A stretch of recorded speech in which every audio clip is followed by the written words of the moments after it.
E se a história mais importante já contada for, na verdade, uma mentira? Não estou falando de um pequeno erro de tradução ou de um detalhe que se perdeu com o tempo. Estou falando de uma rachadura fundamental, uma falha que atravessa o coração da narrativa, dividindo-a em duas realidades que não podem existir ao mesmo tempo.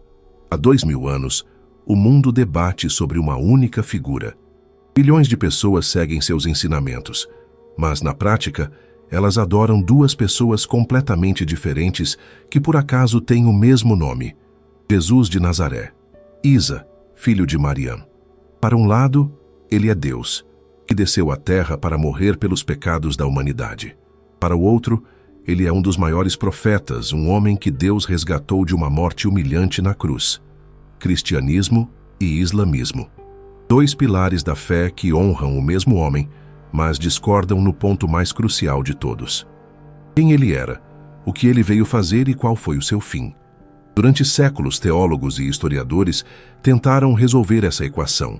Eles analisaram manuscritos, estudaram dialetos, compararam textos, mas o debate sempre bateu no mesmo muro. Um muro chamado fé. Quando os fatos terminam, a interpretação começa. E a interpretação é um campo de batalha onde vence a ideia mais forte, não necessariamente a mais verdadeira. Mas e se olhássemos para isso de um jeito totalmente novo? E se por um momento a gente deixasse a fé de lado e olhasse para as fontes originais como ninguém nunca olhou antes? Como dados puros. Foi exatamente o que fizemos. Pegamos os dois textos mais influentes do planeta, os Evangelhos do Novo Testamento e o Alcorão Sagrado. Nós os tratamos como dois arquivos de dados independentes. Dois relatórios descrevendo o mesmo personagem central, mas com resultados totalmente opostos. Nós mudamos a pergunta. Paramos de perguntar: quem está certo? E fizemos uma pergunta muito mais produtiva: por que esses dados são tão diferentes? Para responder a isso, precisávamos de uma ferramenta capaz de analisar a lógica escondida na narrativa. Precisávamos do sistema analítico Axioma. A nossa tarefa foi clara: rodar uma análise cruzada completa dos dois arquivos e construir dois modelos paralelos da pessoa conhecida como Jesus. O foco se voltou dos padrões divinos para os padrões de falha. Estávamos procurando os pontos exatos onde uma única história se divide em duas, para nunca mais se encontrarem. Decidimos tentar quebrar o código da lenda mais influente da história. Temos dois arquivos. O primeiro passo era analisar os dois, um de cada vez, exatamente como o Axioma fez. Primeiro, o arquivo Alfa, que usa como fonte os Evangelhos. Eles foram escritos décadas depois dos eventos, por testemunhas ou por seguidores dessas testemunhas. O Axioma classifica essa fonte como um relato escrito depois dos fatos, com um alto nível de interpretação pessoal. O sistema logo notou que as 4 versões não são idênticas, mas todas formam um único núcleo de sentido. Os marcadores-chave desse arquivo são Filho de Deus, sacrifício e ressurreição. A imagem que surge aqui é a de Deus em um corpo humano. Um Deus que voluntariamente passa pela morte para cumprir um plano maior. Agora o arquivo beta, que usa como fonte o Alcorão, escrito cerca de 6 séculos depois. O Axioma classifica essa fonte de uma forma completamente diferente. É uma história que corrige a anterior. Era um texto que não apenas contava sua própria história, mas ativamente dizia que as versões anteriores foram distorcidas. Ele se posiciona como a versão final e corrigida da verdade. Os marcadores-chave aqui são outros: profeta, servo de Deus e ascensão. A imagem que surge é a de um homem mortal, salvo por Deus de uma morte humilhante. O Axioma rodou a primeira análise comparativa para encontrar pontos em comum. O resultado foi chocante. Quase não havia. Sim, o nome da mãe é o mesmo. Sim, o nascimento milagroso sem um pai é um fato em ambos.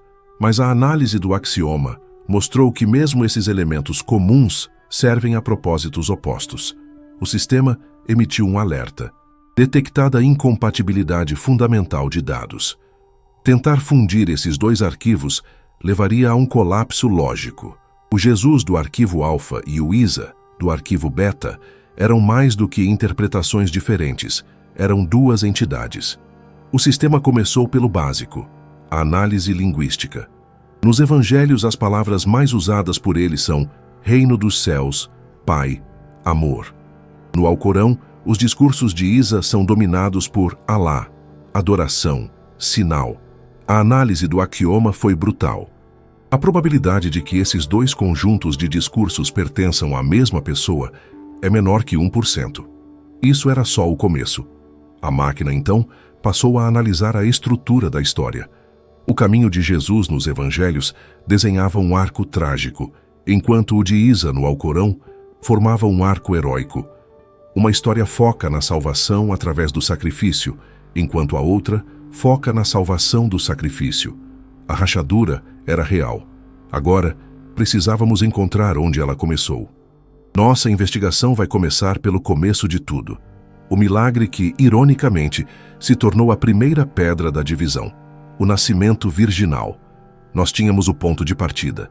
2 arquivos de dados sobre a mesma figura, arquivo alfa e arquivo beta, que o axioma marcou como fundamentalmente incompatíveis.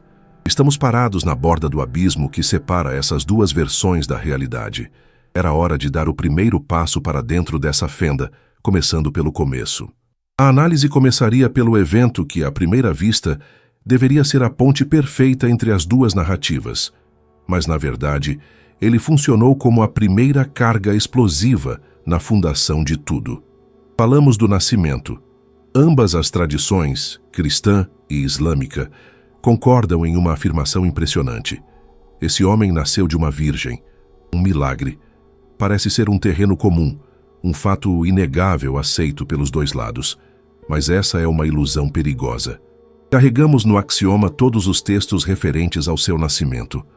Os relatos dos evangelhos de Mateus e Lucas e as suras do Alcorão, Maryam e a família de Imran. O sistema imediatamente marcou esse conjunto de dados como uma anomalia crítica. A análise foi clara. Não estávamos olhando para o mesmo milagre descrito de duas formas. Eram 2 milagres fundamentalmente diferentes que servem a propósitos diametralmente opostos.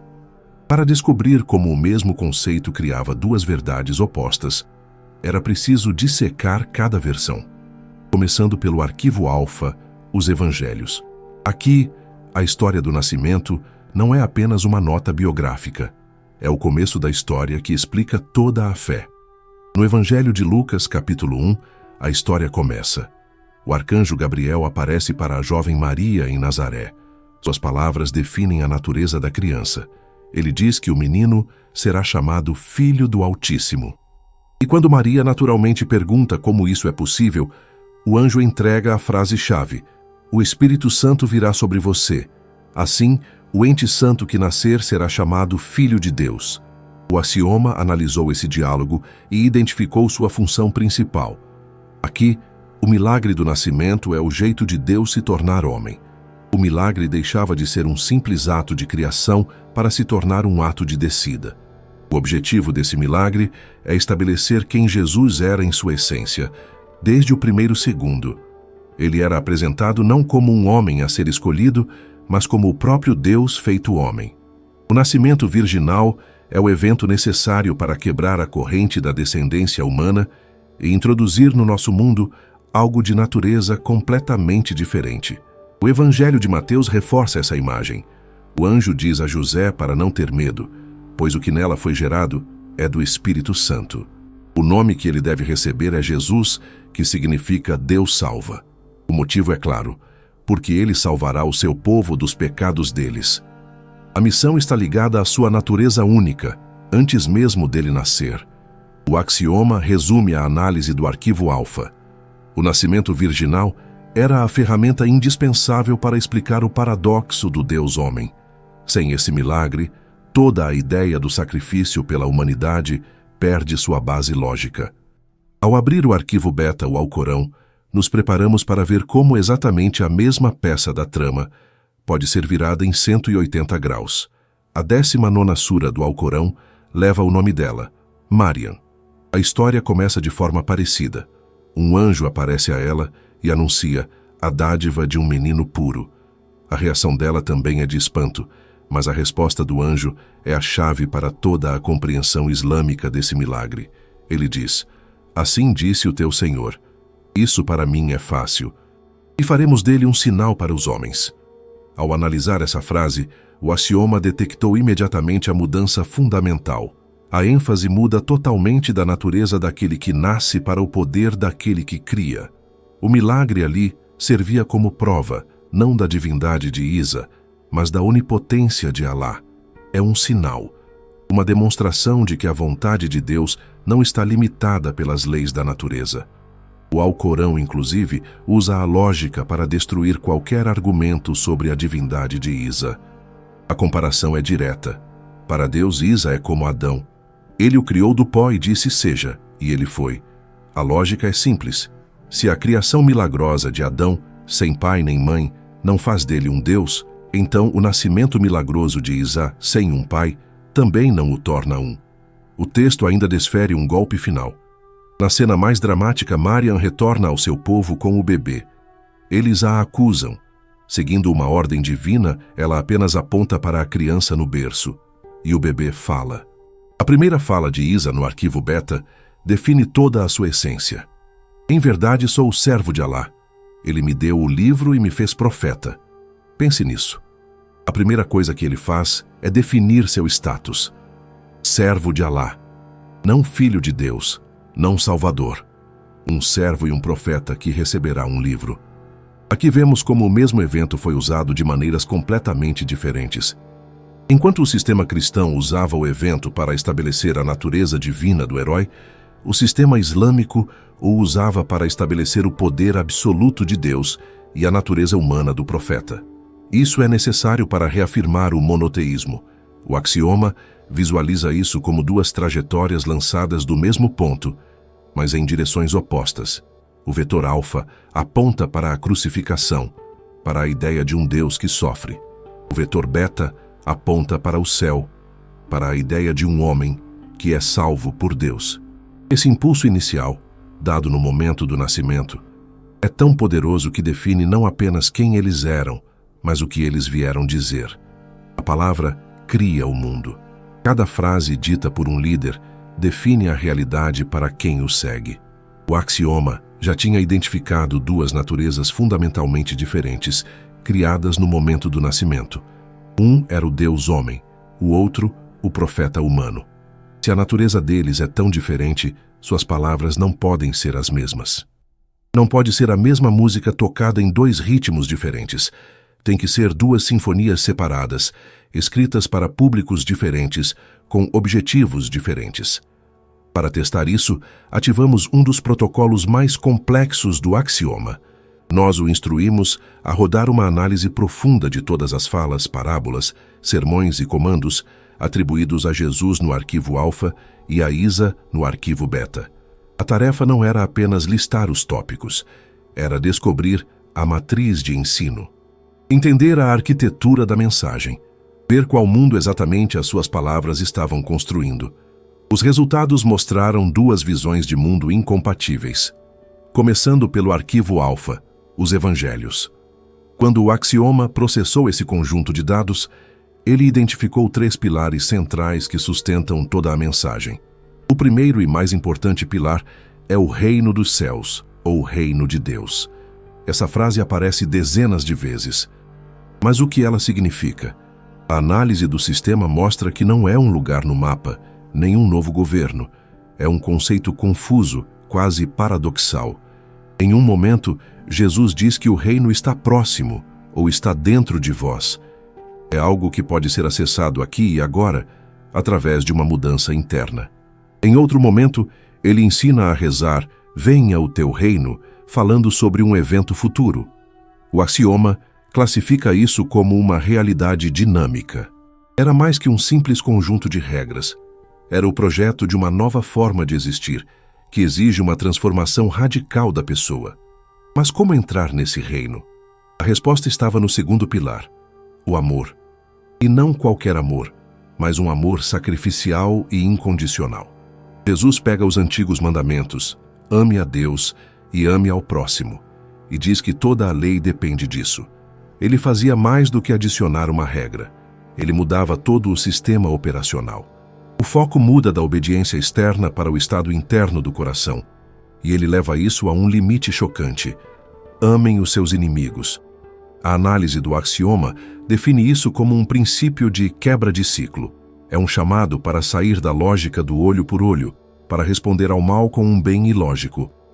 O terceiro pilar é a relação única do próprio Jesus com Deus. Ele o chama constantemente de Pai. Para os ouvintes da época, isso era uma audácia sem tamanho. A análise de contexto mostra que a palavra Pai ultrapassa o respeito, tornando-se uma declaração de intimidade, de unidade. Eu e o Pai somos um, ele diz.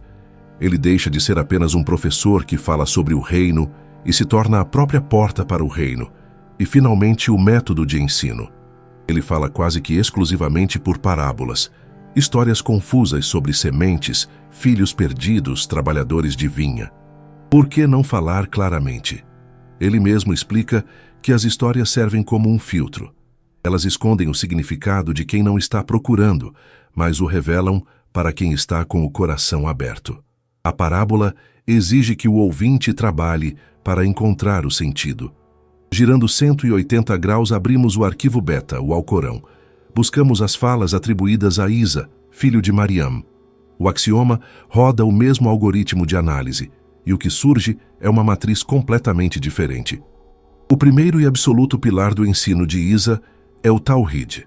É a palavra árabe para o monoteísmo mais puro e absoluto. Se nos evangelhos o tema principal era o reino, aqui é a unicidade de Deus. A análise do sistema mostra que a maior parte das falas de Isa é uma afirmação feroz desse princípio e, mais importante, uma negação direta da doutrina cristã. Ele repete várias vezes: em verdade, Alá é meu Senhor e vosso Senhor. Adorai-o, pois. Ele nega explicitamente o que os cristãos dizem sobre ele. O Messias disse: ó filhos de Israel, adorai a Alá, meu Senhor e vosso Senhor. Não há mistério aqui. É uma declaração direta, quase jurídica.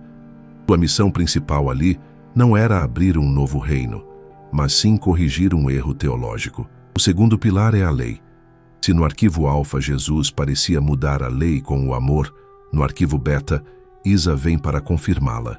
Ele diz que veio para confirmar a Torá que veio antes de mim. Ele é um elo na corrente. Sua função parecia ser a de restaurar e confirmar as revelações anteriores, não a de transformar. O terceiro pilar é o status do próprio Isa. Se nos evangelhos ele é o filho, no Alcorão ele é o servo e mensageiro. Isso é martelado em todas as páginas. Sua primeira palavra no berço, como vimos, foi: eu sou o servo de Alá. E, finalmente, o método. No Alcorão, Isa não conta uma única parábola, nenhuma. Sua fala é composta de sermões diretos, ordens e avisos. Ele fala como um legislador: temei a Alá e obedecei-me. O axioma classifica isso como transmissão direta de dados. O espaço para interpretação é zero. A mensagem precisava ser o mais clara possível, porque a salvação depende da obediência a ela. Duas matrizes, dois projetos de realidade. Uma realidade era construída sobre o paradoxo e o mistério, a outra sobre a clareza e a lei. Elas vão além de serem apenas diferentes. Elas criam dois tipos diferentes de pessoas. Entendemos quem eles eram por natureza. Agora entendemos o que eles ensinaram. Mas palavras, mesmo as mais fortes, precisam ser apoiadas por ações. E ambos os arquivos dizem que ele fez coisas incríveis. Curou cegos, ressuscitou mortos. Parece que finalmente encontramos um ponto em comum. Mas nossa análise mostra que essa é outra armadilha. Palavras são projetos. Ensinos são a arquitetura. Mas todo projeto, não importa o quão genial, continua sendo só teoria se não for confirmado pela força. A força de mudar a própria realidade. Essa força é o milagre. Curar um doente, ressuscitar um morto, ter poder sobre a natureza. Em qualquer história sagrada, esses são os selos de autenticidade. São a prova de que o mensageiro tem a autoridade de uma instância superior. E nas histórias de Jesus e Isa, Os milagres são centrais. À primeira vista, este parece ser o ponto de encontro mais sólido entre os dois arquivos. Ambos os textos afirmam que ele curou cegos de nascença, limpou leprosos e trouxe mortos de volta à vida. Parece que finalmente encontramos um terreno comum, uma evidência que ninguém pode negar. Mas, como o axioma nos mostrou, esta é a ilusão mais traiçoeira de todas. Ativamos o protocolo vetor do milagre.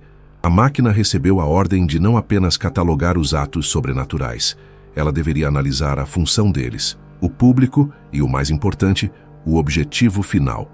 O axioma precisava responder a uma única pergunta: o que exatamente esses milagres provam? A resposta que o sistema retornou destruiu de vez o mito de um fundamento comum. A análise mostrou que os milagres no arquivo alfa e no arquivo beta são duas ferramentas diferentes trabalhando em direções opostas. São dois vetores de força que começam no mesmo ponto, mas apontam para polos opostos do universo. Mergulhando no arquivo alfa, os evangelhos. O axioma analisou as dezenas de milagres descritos e imediatamente identificou um padrão que se repete. O sistema chamou esse padrão de autoridade soberana. Vamos olhar os exemplos clássicos. Quando Jesus cura um leproso, ele não precisa de uma longa oração, pedindo a Deus pela força. Ele diz de forma simples e direta: quero, seja limpo. Quando ele ordena que um paralítico ande, ele diz: eu lhe digo, levante-se. Quando ele acalma uma tempestade que apavorava pescadores experientes, ele não se dirige a Deus, ele se dirige à própria natureza. Acalme-se. Os seus seguidores, em pânico, perguntam uns aos outros: quem é este que até o vento e o mar lhe obedecem? Essa pergunta é a chave de tudo. A análise do axioma é clara. Os milagres nos evangelhos não são apenas uma demonstração de apoio divino, são atos de manifestação direta da sua própria natureza divina. Sua postura era a do dono, não a de um pedinte. Ele não pede a Deus para mudar a realidade. Ele mesmo a muda, com sua própria palavra. A análise linguística dessas cenas mostra que ele usa a linguagem de um mestre, não de um intermediário. O objetivo dos atos vai além de simplesmente ajudar quem sofre. O objetivo é provocar nos outros a pergunta: quem é ele? O sistema também encontrou uma ligação direta entre seus milagres e seu ensino sobre o reino de Deus. Os milagres são manifestações visíveis daquela nova realidade que ele estava anunciando. Ele fala sobre o perdão dos pecados e, em seguida, cura um paralítico dizendo: o que é mais fácil dizer? Os seus pecados estão perdoados, ou levante-se e ande. A cura ali é a prova física de que ele tinha autoridade espiritual. O vetor de cada milagre no arquivo alfa aponta diretamente para ele, para Jesus, como a fonte do poder. Aplicando essa mesma análise ao arquivo beta, o Alcorão. Aqui também encontramos a menção aos milagres de Isa. Ele curou cegos e leprosos, ressuscitou mortos, criou pássaros de barro e soprou vida neles. A lista impressiona. Mas assim que o axioma começou a analisar o contexto, o sistema emitiu um alerta crítico. Ao lado de absolutamente cada menção de um milagre, existe um marcador linguístico. Uma frase curta, mas que muda tudo, estava lá. A frase era Bi-idnillah, com a permissão de Alá. Essa frase é um dispositivo de segurança teológico que altera completamente a natureza do que está acontecendo. E nos evangelhos, Jesus age por vontade própria. No Alcorão, Isa é apenas um instrumento obediente nas mãos de Deus. Ele é um condutor da força divina, mas nunca a sua fonte. O Alcorão repete essa ideia sem parar. Sempre que seus milagres são listados, o texto imediatamente reforça a ideia dizendo: eu curo o cego e o leproso e ressuscito os mortos, com a permissão de Alá. Isso está longe de ser um detalhe. É a base de tudo. O milagre não engrandece o profeta como indivíduo. Ele engrandece o Deus que age através do profeta. A função dos milagres no Alcorão é puramente de autenticação. São sinais, provas, as credenciais que o profeta apresenta ao seu povo. É a resposta ao pedido deles: Se você veio com um sinal, mostre-o. Isa mostra os milagres para que eles acreditassem na sua missão e não apenas nele. O vetor de cada milagre no arquivo beta não aponta para Isa. Ele passa direto por ele, apontando para cima, para o Deus distante e todo-poderoso. Estamos vendo dois mecanismos opostos. O axioma visualiza isso da seguinte forma. No arquivo alfa, o milagre é uma luz que ilumina o próprio Jesus, mostrando que ele é a fonte. No arquivo beta, a luz passa através de Isa como uma lente, iluminando apenas a fonte distante, Deus. Os milagres nos evangelhos construíam a ideia do Deus homem, enquanto no Alcorão eles defendiam a ideia do Deus único. E essa diferença fundamental no vetor do poder nos leva, sem escapatória, ao ponto final da divisão, ao evento que se tornou o coração de uma fé e a pedra de tropeço para a outra. Se Jesus era Deus no comando, seu confronto com o mundo tinha que terminar em um sacrifício. Mas se Isa era apenas um profeta amado, protegido por um Deus todo-poderoso, como esse Deus poderia permitir que ele fosse humilhado e executado? A lógica do Alcorão diz que isso nunca aconteceria. Chegávamos, assim, à beira do abismo para analisar o evento Gólgota, a crucificação contra a substituição. É o ponto de onde não há retorno. Nós viajamos longe, analisamos a natureza de quem ele era no nascimento, desmontamos a arquitetura de suas palavras e definimos o verdadeiro vetor de seus milagres. Cada passo que demos com o axioma apenas alargou a fenda entre os dois arquivos. Até aquele ponto, a análise lidou com diferenças de interpretação, de ênfase, de lógica interna. Mas ali, a interpretação terminava. Estamos diante do evento que não é apenas um detalhe da história. É o ponto de ruptura total. É o buraco negro narrativo que suga todos os significados anteriores e os expele em duas realidades completamente incompatíveis. Estamos falando do Gólgota, o monte fora dos muros de Jerusalém, as três cruzes. O que aconteceu ali, ou o que, segundo o outro arquivo, não aconteceu de forma alguma, é o divisor de águas final. É o ponto de absoluta divergência. Ativamos o protocolo mais crítico de nossa investigação. O evento Gólgota. Carregamos no axioma todas as descrições da paixão vindas dos evangelhos e os versículos específicos do Alcorão que falam sobre esses eventos. A ordem não foi analisar a história, mas a lógica. Como esse evento central ou a sua ausência muda toda a estrutura da história e o propósito do herói. A versão do arquivo alfa começa assim. Aqui, a crucificação, a morte e a ressurreição não são um acidente trágico. Elas não eram um fracasso da missão. Elas eram a missão. O axioma analisou todo o caminho de Jesus nos evangelhos e concluiu que cada palavra e cada milagre eram uma preparação para este ato final. Ele disse isso aos seus seguidores várias vezes, que ele deveria sofrer, ser morto e ressuscitar ao terceiro dia.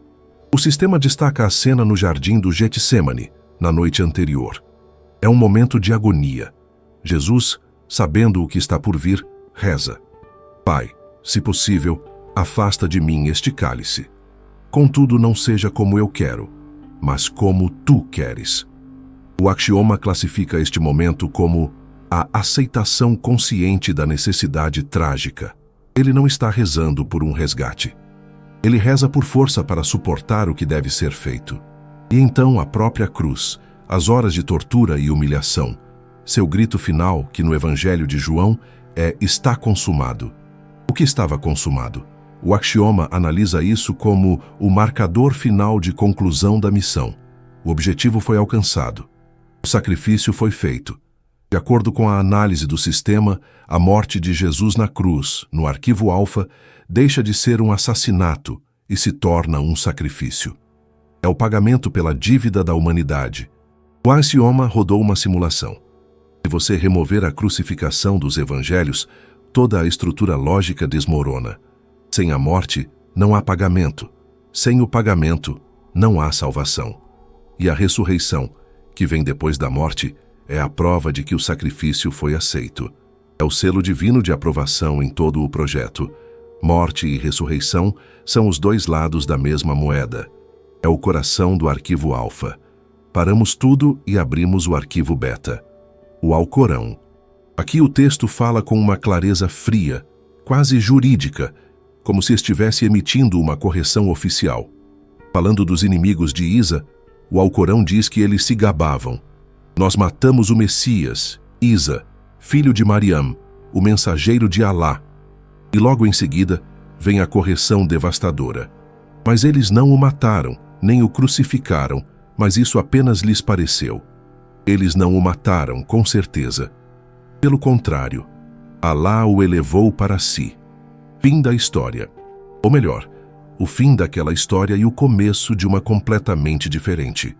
O Axioma analisou esse trecho e o definiu como um ato de retificação teológica.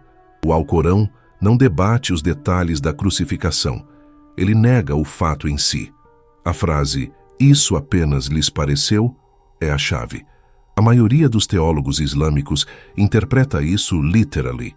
Houve uma substituição. Deus fez outra pessoa, talvez Judas, talvez Simão, parecer exatamente com Isa. E foi esse sósia que foi crucificado, enquanto o verdadeiro profeta era levado ao céu, vivo. Por que isso era tão necessário? Por que, neste sistema operacional, a crucificação é impossível? O axioma aponta para um conflito fundamental de atributos. No islamismo, um dos principais atributos de Deus é Al-Aziz, o Todo-Poderoso, o Vitorioso. A lógica do Alcorão é: como poderia um Deus todo-poderoso e amoroso permitir que seu mensageiro amado fosse capturado, torturado e executado? Para essa lógica, isso não demonstraria sabedoria, e sim fraqueza divina. Seria uma derrota, não uma vitória. Neste sistema, salvar o profeta era uma questão de honra para o próprio Deus. O evento que no arquivo alfa é o sinal máximo do amor de Deus, entregar o filho, no arquivo beta seria o sinal máximo da injustiça de Deus, abandonar seu servo. O arquivo beta, por isso, oferecia um final completamente diferente. O final não é uma tragédia seguida de triunfo, mas uma pura operação de resgate. Em vez da cruz, a ascensão. Em vez da morte, a vida. Isa não morre. Ele é levado ao céu vivo, e isso muda seu papel no futuro. No arquivo alfa, Jesus já fez seu trabalho e voltará como juiz. No arquivo beta, a missão de Isa está em pausa. Ele foi salvo para retornar à Terra antes do fim dos tempos, matar o anticristo, o Dajjal, e então, sim, viver uma vida humana normal e morrer de causas naturais. O axioma montou a tabela final. O caminho alfa mostra morte real, sacrifício e ressurreição. O caminho beta mostra morte ilusória, resgate e ascensão. Esta é a bifurcação, o ponto de onde as duas histórias se separam para sempre. Mas essa diferença não muda apenas o final.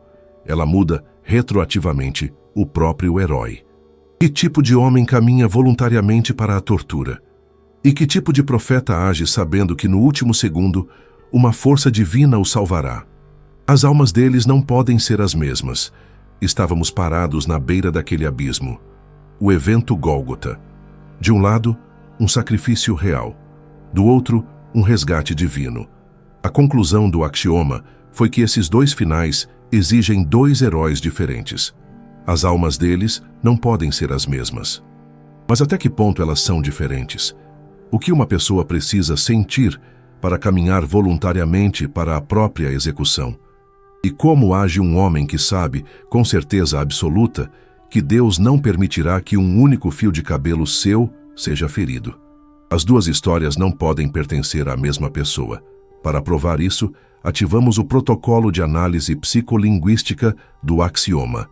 O objetivo não era o que eles fizeram, mas o que eles sentiam.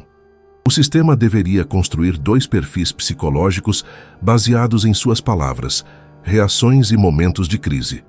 No arquivo alfa, os evangelhos, o resultado foi surpreendente. A característica principal de Jesus neste arquivo é a tensão. Uma tensão constante e dolorosa entre suas naturezas divina e humana. Ele está longe de ser um avatar calmo. Ele é uma pessoa viva, que sente e sofre. O sistema marcou emoções-chave. Primeiro, a raiva. A cena em que ele expulsa os mercadores do templo não é um ato frio, tanto que ele faz um chicote de cordas e vira as mesas. O axioma classifica isso como raiva de proprietário. Ele não parecia apenas chateado com regras quebradas, mas reagia como um filho que vê a casa do pai sendo profanada. Segundo, a tristeza e as lágrimas. O episódio da morte de Lázaro.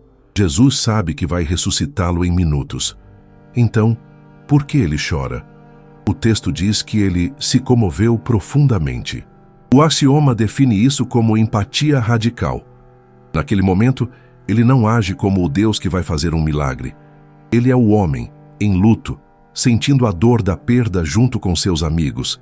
E o marcador mais forte, o medo, o Getsemane, suas palavras: minha alma está triste até a morte.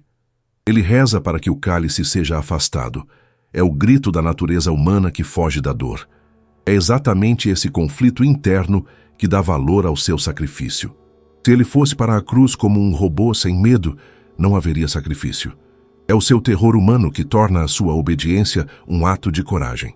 O perfil alfa é o do Deus sofredor. Agora, abrimos o arquivo beta, o Alcorão, e pedimos ao axioma o perfil de Isa. O resultado é um contraste absoluto. O sistema não encontrou nenhum desses marcadores emocionais. Nenhuma raiva no templo, nenhuma lágrima por um amigo, nenhum medo antes da captura. O perfil de Isa é definido por uma única qualidade: certeza inabalável. Desde sua primeira fala no berço, eu sou o servo de Alá, ele é apresentado como alguém que sabe exatamente quem é e qual sua missão. Ele nunca duvida. Ele nunca mostra fraqueza. Ele é o mensageiro perfeito, o condutor puro da vontade divina. Sua psicologia é a de um vencedor. Ele confronta seus inimigos, sabendo que está sob proteção total e absoluta. Ele não teme a morte, porque sabe que ela não virá. O perfil beta é o do profeta inabalável. Um líder é definido por quem o segue. Ativamos o próximo protocolo. Cluster Apóstolos. Como eram as equipes desses dois líderes? No arquivo alfa, a equipe de Jesus, os 12 apóstolos, é um retrato do fracasso. O axioma analisou o comportamento deles. Eles eram definidos por suas falhas. Havia a incompreensão crônica, pois até o fim achavam que o reino era político. Havia a covardia, pois quando a guarda chegou, todos o abandonaram e fugiram. E por fim, a traição com Judas. O próprio Pedro, o líder, nega conhecê-lo 3 vezes. Por que Jesus escolheria uma equipe tão disfuncional? A análise do axioma mostra que esse é o ponto. Eles são o material humano quebrado. O verdadeiro milagre é o que acontece depois da ressurreição, quando esses mesmos homens covardes e confusos se transformam em mártires que viram o mundo de cabeça para baixo. A equipe alfa é a prova da graça. Agora, o arquivo beta. Os seguidores de Isa, os Hawariyun ou ajudantes. O axioma não encontra nenhuma falha. Eles são anônimos, agindo como um grupo único e leal. Quando Isa pergunta: quem serão meus ajudantes no caminho de Alá? A resposta é imediata e unânime: nós somos os ajudantes de Alá. Acredita em nós. Não há brigas por poder, não há covardia. E, acima de tudo, não há traição. A ideia de que um traidor pudesse estar no círculo íntimo de um profeta protegido por Deus é logicamente impossível nesse sistema. A equipe beta é o modelo da fé. 2 equipes, 2 funções. O Deus sofredor precisa de pecadores para salvar. O profeta inabalável precisa de crentes perfeitos para servir de exemplo. Nós desmontamos as 2 máquinas, peça por peça. Vimos como elas funcionam. Analisamos o nascimento, os ensinamentos, o vetor dos milagres, o evento impossível do Gólgota e a alma dos homens que eles atraíram. Nós vimos como o arquivo alfa e o arquivo beta são 2 realidades paralelas que não podem se tocar. Era o momento da montagem final. Pedimos ao axioma que rodasse 2 simulações completas lado a lado. 2 caminhos, do começo ao fim. No primeiro, o caminho alfa, a história começa na escuridão de um estábulo. Um Deus se torna homem. Sua vida é um paradoxo. Ele fala de um reino que não é deste mundo, usa parábolas confusas e chama Deus de Pai. Ele cura com sua própria autoridade. Ele sabe que veio para morrer. Ele caminha para o Getsêmani e aceita seu destino, mesmo com medo. Ele é pregado na cruz, experimenta a separação total e morre. A missão está cumprida. 3 dias depois, o túmulo está vazio. Ele ressuscitou. É o caminho da descida, do sacrifício e da vitória sobre a morte. No segundo, o caminho beta. A história começa sob uma palmeira solitária. Um milagre acontece para provar o poder de Deus. A criança Isa fala no berço e sua primeira palavra é servo. Ele cresce e sua mensagem é cristalina, sem parábolas. Ele confirma a lei. Ele cura doentes, mas sempre repete, com a permissão de Alá. Ele é um profeta inabalável. Seus inimigos planejam matá-lo, mas eles estão sendo enganados. No último segundo, Deus intervém. O rosto de Isa é colocado em outro homem, e é esse sósia que é crucificado. O verdadeiro profeta é resgatado, levado ao céu vivo. É o caminho da lealdade, do teste e da salvação divina. As 2 simulações estão concluídas. 2 caminhos, 2 histórias perfeitas. Isso levava de volta à pergunta do início, a pergunta que motivou toda esta investigação. O axioma analisou os 2. Qual deles estava com o caminho certo? Estávamos na linha de chegada. O veredito final do axioma foi: a pergunta está errada. Perguntar qual caminho é o certo é como perguntar o que é mais correto, um martelo ou um bisturi. A resposta óbvia é que depende da tarefa. Um foi feito para quebrar, o outro foi feito para curar. Eles não podem ser julgados na mesma escala. Sua correção é definida pelo problema que eles foram projetados para resolver. A síntese final do axioma mostrou que o arquivo alfa e o arquivo beta eram, na verdade, 2 ferramentas diferentes, criadas para resolver 2 problemas humanos completamente diferentes, e não 2 versões concorrentes da mesma rota. O problema alfa pode ser definido assim: o problema do mundo cristão. A análise do axioma remonta à história de Adão. A humanidade não teria cometido apenas um erro, teria havido uma ruptura fundamental. Um abismo se abriu entre um Criador perfeito e uma criação corrompida. O homem está, por natureza, separado de Deus. Nenhum esforço, nenhuma boa ação, nenhuma obediência à lei pode construir uma ponte sobre esse abismo. O problema é a separação. Qual ferramenta resolve isso? Nesse cenário, um professor não resolveria. Seria preciso uma ponte. Você precisa de algo que possa ser, ao mesmo tempo, os 2 lados, divino e humano. O caminho de Jesus no arquivo alfa é a construção dessa ponte. É por isso que ele tinha que ser Deus-homem. É por isso que ele tinha que morrer. Aquele sacrifício era o preço para fechar o abismo. O caminho alfa é a solução perfeita para o problema da ruptura. Agora, o problema beta, o problema do mundo islâmico. O axioma analisa a história de Adão no Alcorão. A imagem é totalmente diferente. Adão comete um erro, sim, mas ele se arrepende imediatamente e Deus o perdoa. Não há ruptura fundamental. Não há pecado original. A natureza humana não está corrompida. Ela é apenas fraca e, acima de tudo, esquecida. O problema fundamental da humanidade ali era o esquecimento, não a separação. As pessoas simplesmente esquecem o caminho certo. Qual ferramenta resolve isso? Aqui, a solução não é uma ponte porque não há abismo. Você precisa de um guia, um sinalizador. Alguém que venha, de novo e de novo, lembrar a humanidade do caminho que ela perdeu. O caminho de Isa no arquivo beta é a ferramenta perfeita para isso. Ele é humano para que possa ser um exemplo. Ele é protegido por Deus para provar que a mensagem é verdadeira. Sua missão era corrigir o esquecimento, não pagar por um pecado. O caminho beta é a solução perfeita para o problema do esquecimento. Este é o veredito final. O axioma concluiu que estamos olhando para 2 sistemas perfeitos, mas incompatíveis. O caminho alfa é a cirurgia radical necessária para salvar um paciente moribundo. O caminho beta é a terapia de longo prazo para manter saudável um paciente que sempre se esquece de tomar o remédio. Discutir qual deles é o certo se mostrava inútil. Tudo depende do diagnóstico.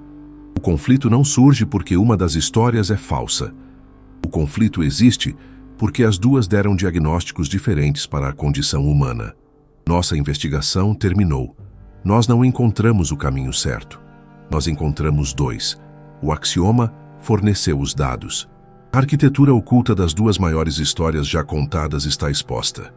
Agora, a verdadeira questão não é aquela que o sistema respondeu. A verdadeira questão é para você. Você precisa de uma ponte ou de um guia? O axioma completou sua tarefa. A escolha é sua. Se você gostou deste relato, sua inscrição no canal nos ajuda a continuar investigando temas como este. Adoraríamos ler sua reflexão sobre o assunto nos comentários e saber de que cidade você nos acompanha. Agradeço sua companhia até o fim.